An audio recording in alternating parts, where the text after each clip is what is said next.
પણ એક વસ્તુ નિર્વિવાદ સત્ય છે કે મારી કર્મભૂમિ અપાસણા છે. આ તમને કહું, મારી કર્મભૂમિ અપાસણા છે. હું 4થું ધોરણ આ ગામમાં ભણ્યો છું અપાસણામાં. અને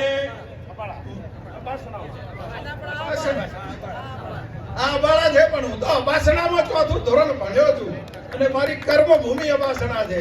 અને મારી જ્ઞાનીબેનના પરિવાર સાથે કે આખા અપાસણા ગામ સાથે એવો નાતો હતો કે તેને હું આજે નથી વિસરી શકતો. બાબરને વિસરી જાઉં કદાચ, પણ એને નથી વિસરી શકતો. અપાસણા ગામે મારી પ્રગતિમાં મને સાથ કાયમ આપ્યો છે. હવે એ વાતને આપણે સાઈડમાં રાખી અને આપણે હવે ઇલેક્શન વાળી વાત ઉપર જઈએ તો મુખ્ય મુદ્દો એ છે કે આ બધા એમ કહે છે કે છવી નહીં આવે તો પરિસ્થિતિ માં સપોર્ટ નહીં થાય. હું એવું કહેવા માંગુ છું કે જો ખરેખર વિરોધ પક્ષ ના હોય તો સરકારો કેવી રીતે ચાલે?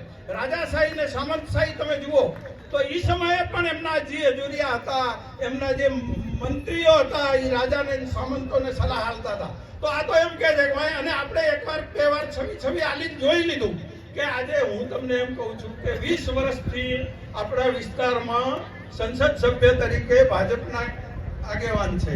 ભાજપના મહામંત્રી નૌકાબેન પ્રજાપતિ પણ બાબરમાં છે.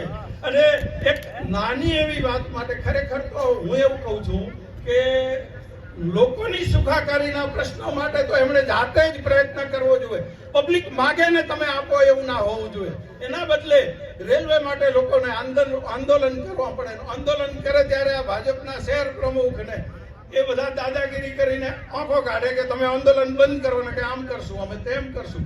તો આ તો કેટલે અંશે વ્યાજબી છે. આ બધાની પરિસ્થિતિમાં સૌથી વધારે વિરોધ પક્ષ સબળ હોય ને તો કોઈની તાકાત નથી કે આવી બધી દાદાગીરી ચાલે. સમજ્યા? પણ વિરોધ પક્ષ સબળ નથી થવા દેતા. આ લોકો તો એમ કહે છે કે અમે કોંગ્રેસને ખતમ કરી નાખી. શું કોંગ્રેસને ખતમ કરો એવું નથી માનતો હું. જો તમે કોંગ્રેસને ખતમ કરો છો તો લોકશાહીને ખતમ કરો છો.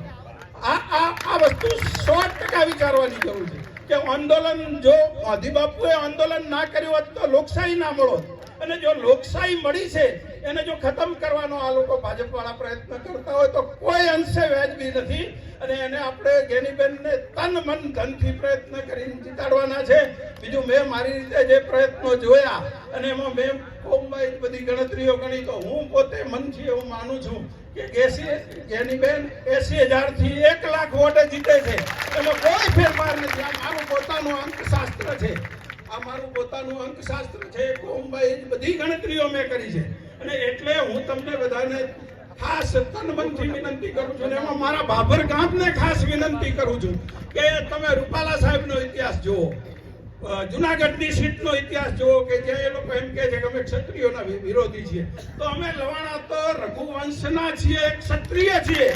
અને ક્ષત્રિયોને જો અન્યાય થતો હોય તો એની અમે રઘુવંશે તો 100% એક થઈને આ વખતે મતદાન દ્વારા એનો વિરોધ કરવાનો છે. આપણે આંદોલનથી વિરોધ કરીને આ ભાજપ સરકારને નથી પહોંચી શકીએ એમ, પણ એને આપણે મતદાનથી વિરોધ કરી અને આ વખતે ભાજપને દેખાડી દેવાનો સમય આવ્યો છે. અને એને આપણે ધ્યાનપૂર્વક મહેનત કરવી છે અને જ્ઞાનીબેનને કોઈ પણ સંજોગોમાં જીતાડવા છે. આવી મારી નમ્ર વિનંતી છે. આનાથી વધારે મારે કંઈ કહેવું નથી. જય હિન્દ, જય ભારત.